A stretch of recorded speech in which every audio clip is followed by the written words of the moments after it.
नमस्कार, स्वागत है आपका। आप देख रहे हैं एबीपी न्यूज। मैं हूं आपके साथ पूजा सचदेवा। आज इजराइल और हमास के बीच छिड़ी जंग को 16 दिन हो रहे हैं। इन 16 दिनों में दुनिया ने इजराइल में हमास का खौफनाक हमला देखा और उसके बाद इजराइल का इंतकाम देख रहा है।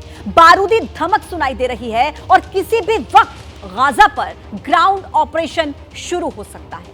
इस वक्त हम आपको वो तस्वीरें दिखाने जा रहे हैं जो जंग के 16 दिनों की गवाही दे रही हैं। इन तस्वीरों में हमास का हमला, इजराइल का बदला, तबाही और बर्बादी आपको नजर आएगी। हर बदलते दिन के साथ इजराइल और हमास के बीच जंग और ज्यादा तेज होती जा रही है और इन सबके बीच अंतरराष्ट्रीय मंच पर भी पूरा घटनाक्रम तेजी के साथ बदल रहा है। और इसके बाद सवाल अब यह उठने लगा है कि क्या इजराइल और हमास के बीच जारी जंग दुनिया को तीसरे विश्व युद्ध की तरफ धकेल देगी। और इसी बीच इस आशंका को बढ़ाने वाली एक बहुत बड़ी खबर वॉर जोन से आ रही है। वो खबर हम आपको बताएंगे। वॉर जोन से इस वक्त की सबसे बड़ी जानकारी, इजराइल और हमास की जंग का दायरा बढ़ता हुआ नजर आ रहा है और इसी पर पूरा अपडेट आपको मेरे सहयोगी राजेंद्र देव देंगे। Over to you. धन्यवाद पूजा। बड़ी खबर यह है कि जंग का दायरा बढ़ा है। सीरिया में इजराइल की एयर स्ट्राइक की खबर आ रही है। यह बड़ी अपडेट इस वक्त जंग के मैदान से। सीरिया में इजरायली बॉम्बर्स ने एयर स्ट्राइक की है। यह सबसे ताजा अपडेट। अलेप्पो और दमिश्क में स्ट्राइक की खबर है। यह ताजा अपडेट, ये देखिए आप।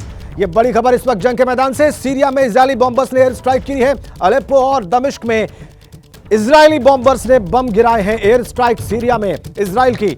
ये बड़ी अपडेट, ये ताजा रिपोर्ट जंग के मैदान से। तो देखिए, आगे बढ़ेंगे और इसी खबर पर ज्यादा जानकारी हमें देंगे अभिषेक उपाध्याय। तेल अवीव से सीधे हमारे साथ जुड़ गए। आशीष सिंह भी तेल अवीव से सीधे हमारे साथ मौजूद हैं। मेजर जनरल एके सिवाच, डिफेंस एक्सपर्ट, इस वक्त स्टूडियो में हमारे साथ मौजूद हैं। सबसे पहले अभिषेक, आपसे अपडेट लेंगे। 16 दिन हो चुके हैं। क्या 16 दिन में ग्राउंड जीरो से आपने कोई बड़ा बदलाव वहां पर देखा? पूजा, एक बड़ा बदलाव दिखाई पड़ रहा है कि जो अभी आप खबर बता रही थी वो एक सच्चाई है।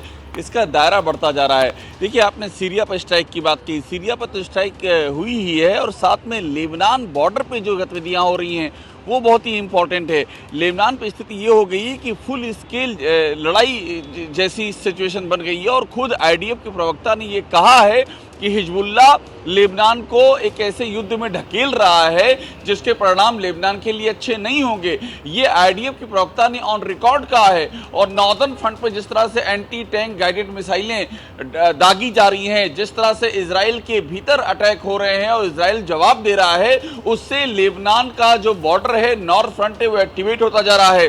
और मिडिल ईस्ट में जिस तरह से अमेरिका ने अपना एयर डिफेंस सिस्टम एक्टिवेट किया है, वो ईरान की चुनौती को देखते हुए किया है। तो आप देखिए प्लेयर कितने हो रहे हैं। लेबनान एक एक्टिव प्लेयर हो गया है हिजबुल्लाह के चलते। ईरान एक प्लेयर है। अमेरिका का जो पूरा डिप्लॉयमेंट है उसकी रेंज में ईरान है। और एक प्लेयर सीरिया हो गया है।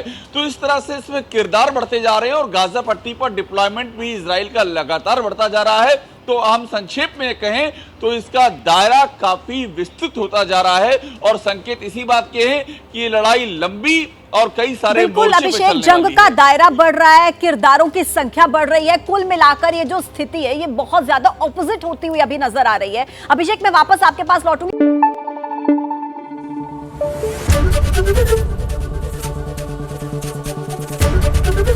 एबीपी न्यूज आपको रखे आगे।